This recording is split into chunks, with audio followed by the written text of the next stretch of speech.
So it seems like, at least over the past year, the American Express Platinum has definitely gone down in popularity and is honestly starting to get overshadowed by the resurgence of the Chase Sapphire Reserve and the popularity of the Capital and Venture X. And I think a lot of that is due to the frustrations that people have with American Express and the Amex Platinum specifically. So in this video, I'm going to discuss why the Amex Platinum has somewhat of a negative sentiment right now, which does include the $695 annual fee that just seems to keep on increasing over time, the coupon book like credits and other factors like that. But then I'm also going to take the other side of the argument and discuss why I think the Amex Platinum still destroys the competition and why I think it's still the best premium credit card that is out there. Alright, but before I hop into the video, if you do enjoy videos just like this one, then do me a huge favor and hit that like button and subscribe down below, because it's a free and easy way to help support my channel. Okay, so before I discuss why I think the Amex Platinum still destroys the competition, we need to discuss some of the negative sentiment surrounding the card and exactly why some people are kind of getting annoyed with the Amex Platinum. And I think that starts with frustrations with American Express overall, because American Express has definitely become an unparalleled credit card issuer in terms of increasing annual fees and then adding different statement credits to make up for those fees, which in some cases don't even do much in terms of giving additional value. And the problem is, not only has American Express done this in the past, but their CEO has made comments recently basically indicating that they will continue to refresh cards and increase annual fees, add statement credits and things like that, as long as consumer demand for their cards continue to remain strong. Additionally, there are some other downsides with the American Express Platinum specifically. So the point multipliers are really weak. It's not a very good point earning card at all. There has been some recent restrictions with lounge access with the American Express Platinum, and then there's been some added language for family language in terms of being able to get welcome bonuses as well. Beyond the internal issues with the American Express Platinum, the Amex Platinum does face some external factors and issues as well due to pressure from other cards like the Capital and Venture X or Chase Sapphire Reserve, because those cards do solve a lot of the issues that the Amex Platinum has in terms of lower and more stable annual fees, less statement credits to have to keep track of, and then less changes from an issuer standpoint as well, so you have more confidence in those cards remaining the same. But despite that, I still do think that the Amex Platinum is the best premium travel credit card option and destroys the competition like cards like the Chase Sapphire Reserve and the Capital One Venture X.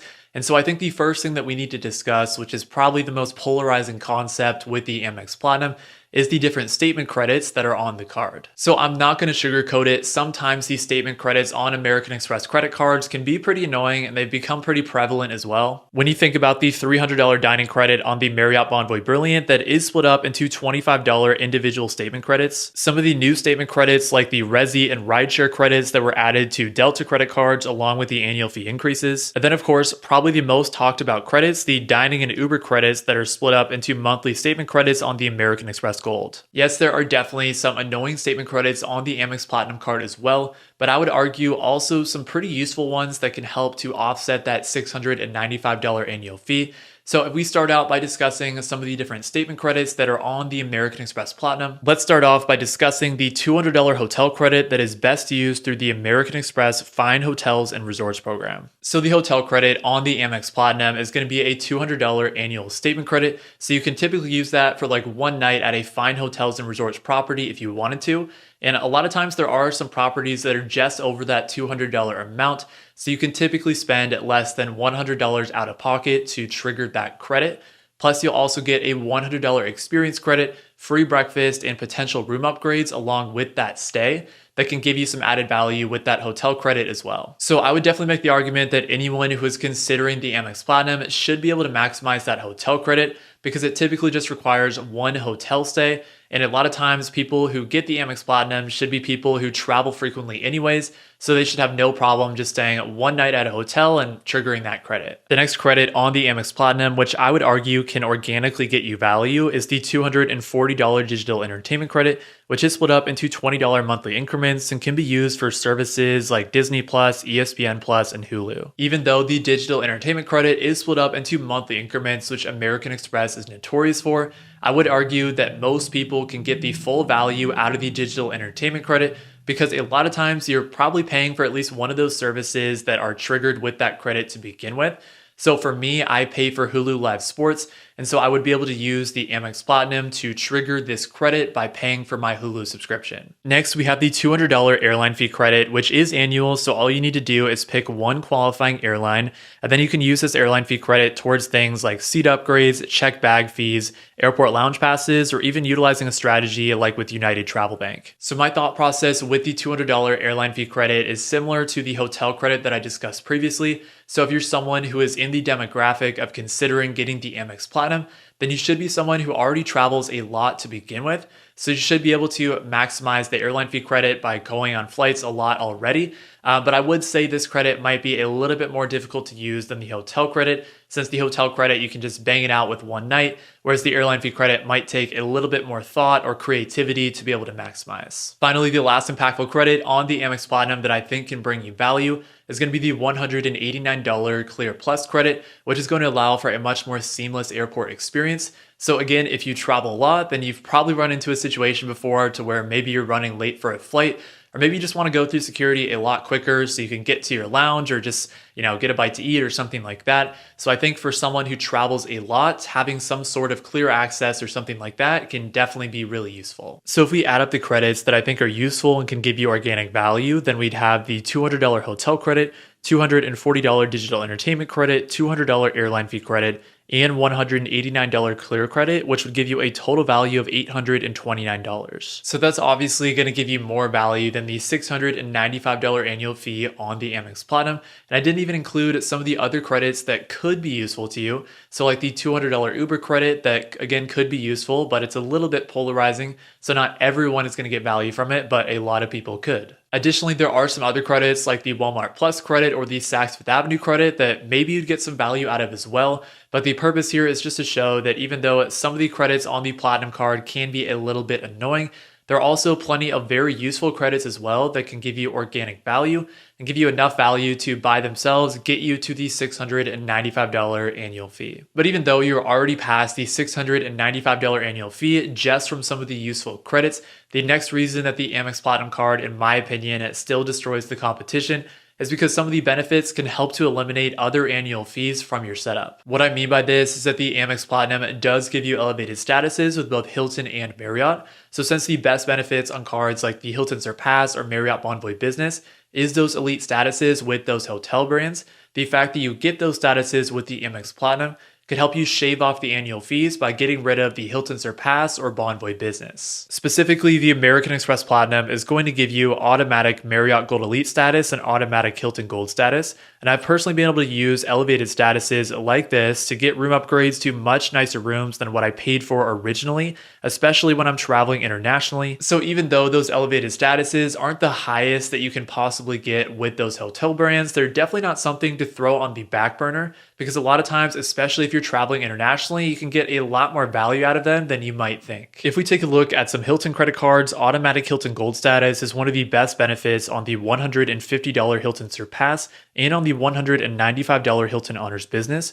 So if automatic Hilton Gold status is the prime reason that you have either the Hilton Surpass or the Hilton Honors Business, then since the Amex Platinum is going to give you that same exposure to Hilton Gold status, you could consider getting rid of one of those Hilton credit cards to save you on at least $150 of annual fees. So this is actually exactly what I'm doing. So right now I have the $150 Hilton Surpass card, but I do plan to get the Amex Platinum sometime in the next year or two. So when I get the Platinum card, I'm going to be downgrading my Hilton Surpass card back down to the regular Hilton Honors card, which is going to save me on $150 worth of annual fees by, again, downgrading the Hilton Surpass and getting the same Hilton Gold status through the Amex Platinum. Relatively the same thought process exists with Marriott credit cards as well. And yes, obviously the American Express Platinum does have a high annual fee, but this is just another way to get value that can help make up for that high annual fee, since virtually no other credit card out there is going to give you multiple different elevated statuses with multiple different hotel brands. The next reason that the American Express Platinum destroys the competition is because I think American Express's customer service is the best. So for the sake of this video, if we are basically considering the Capital and Venture Rex and Chase Sapphire Reserve as the main competition to the Amex Platinum, let's compare the differences in customer service between Capital One, Chase, and American Express. If we start with Capital One, my experience with their customer service has been the worst because usually when I'm trying to get a straightforward answer, I'm not able to get one, and they're usually just kind of dodging my questions. A lot of times, at least in my experience, it seems like I'm just ending up talking to a call center who doesn't even really know that much about their cards in general. But I have heard this is a lot different for the Venture X specifically. So I just got the Capital One Venture X, so I will be able to speak on this a little bit more in the future when I run into an issue. But I have heard the Venture X specific customer service is a lot better and they're usually a lot more helpful. So that could be a factor as well. But just going off my previous experience, Capital One hasn't been the best in terms of customer service. So with the Chase Sapphire Reserve, if we're speaking about Chase's customer service, I've never really had any issues. And honestly, Chase's customer service is really good as well. Maybe tied with American Express for the best. But with Chase, maybe it's just because I'm a little bit lazy, but you do have to get on the phone and speak with a customer service agent that way. Whereas with American Express, what I really like is you typically can just log on to your American Express account, go into the live chat feature, and then immediately be connected with an agent and have all of your questions answered. And with American Express, I've been able to upgrade and downgrade cards, ask for retention offers, cancel cards, and do all of that through their live chat. And it's usually a pretty seamless and easy process. One thing I will mention is I know that American Express has been a little bit more stingy with retention offers recently. I haven't experienced that myself, but I will be asking for an Amex Gold retention offer this year. Maybe another card as well. So I guess I'll have to report back on what I see there. But in general, American Express has great customer service and it's probably the easiest and most seamless process. So one question that could come up and you might be thinking to yourself is how much does the customer service for a credit card really matter anyway? Well, I would argue that yes, the customer service for the credit card issuer that you have a credit card with is important, and there's a couple of reasons for that. To start with American Express and the Amex Platinum specifically, there are a lot of different statement credits that you need to make sure that you're doing your best to maximize to get the full value out of the card.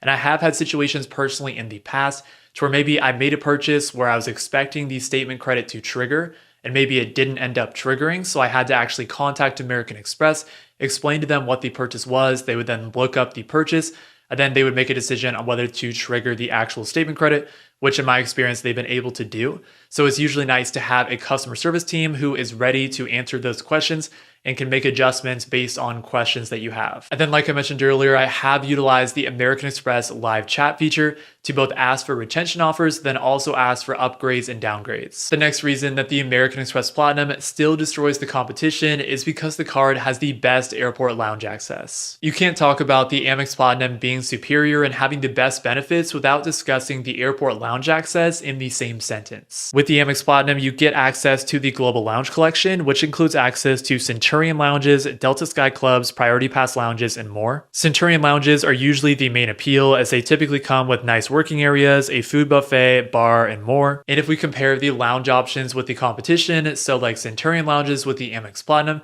with Capital One lounges on the Venture X, and Chase Sapphire lounges with the Chase Sapphire Reserve. The Capital One lounges and Chase Sapphire lounges are definitely nice as well, but the locations are somewhat scarce, at least right now, with there currently only being 3 total locations for Capital One lounges in Washington, D.C., Dallas, and Denver. And then Chase Sapphire lounge locations are still pretty limited as well, with locations in Hong Kong, Boston, and New York City, and a bunch of other lounges that are slated to come soon, but right now those are the only core locations. With Centurion Lounges, you have 13 locations in the US, plus an additional 11 locations internationally, which is definitely the most expansive in comparison to the competition. Plus, American Express is also continuing to expand their Centurion Lounge network, and a couple months ago opened the largest Centurion Lounge yet, which is a 26,000 square foot Centurion Lounge at the Atlanta airport. On top of that, let's say that you were headed to New York and you really wanted to try out the new New York Chase Sapphire Lounge. Well, you do get Priority Pass Lounge access with the American Express Platinum as well, and Priority Pass access can get you into Chase Sapphire lounges once per year. Overall, I think it's pretty objective that the best airport lounge access out of any travel credit card is on the American Express Platinum. But if you have an argument for why that isn't true, then let me know down in the comments. The one thing that I do understand though is the value that you get personally from the airport lounge access can be subjective, especially since with Centurion Lounges, you have to pay $50 for an adult guest and $30 for a child guest to come into the lounge with you. So the value that you get from that lounge access can definitely depend on things on whether you travel by yourself or whether you travel with a family. Finally, the last reason that the American Express Platinum still destroys the competition is because of the significant retention offers and upgrade offers. If we start with the upgrade bonuses, I was actually just given 100,000 American Express points if I wanted to upgrade my Amex Gold to the Amex Platinum.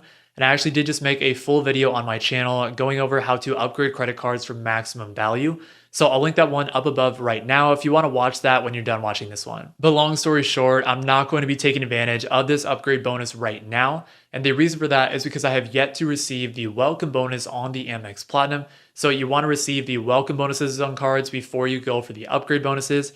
But in the future, I do definitely think that I'll take advantage of trying to upgrade the gold card to the platinum, because it's a great way to double dip on the amount of value that you're able to get by combining welcome bonuses and upgrade bonuses. I think this is a differentiator because American Express is typically pretty consistent with giving upgrade bonuses, and obviously 100,000 American Express points can give you a significant amount of value. Not only does American Express typically offer you with great upgrade bonuses, but they typically have great retention offers as well. Typically, if you have the Amex Platinum, you should be able to get a retention offer at least once, and sometimes you can get multiple retention offers. You typically just have to wait a couple years between each of them. Retention offers on the American Express Platinum typically range from like 20 to 50,000 American Express membership rewards points. And similar to upgrade bonuses, American Express is very consistent with retention offers, and I guess can allow you to triple dip in the amount of value that you're able to get on the Amex Platinum. Overall, even though there are some annoying things about the Amex Platinum, I still think it reigns supreme as the best premium travel credit card that is out there. But like I mentioned earlier, I did make another video where I took the opposite perspective and talked about some reasons why you might want to avoid the Amex Platinum. So if you want to watch that video to get a full understanding of this card, then go watch this video next. Thank you all so much for watching this video, and I hope you all have a great rest of your day. Peace.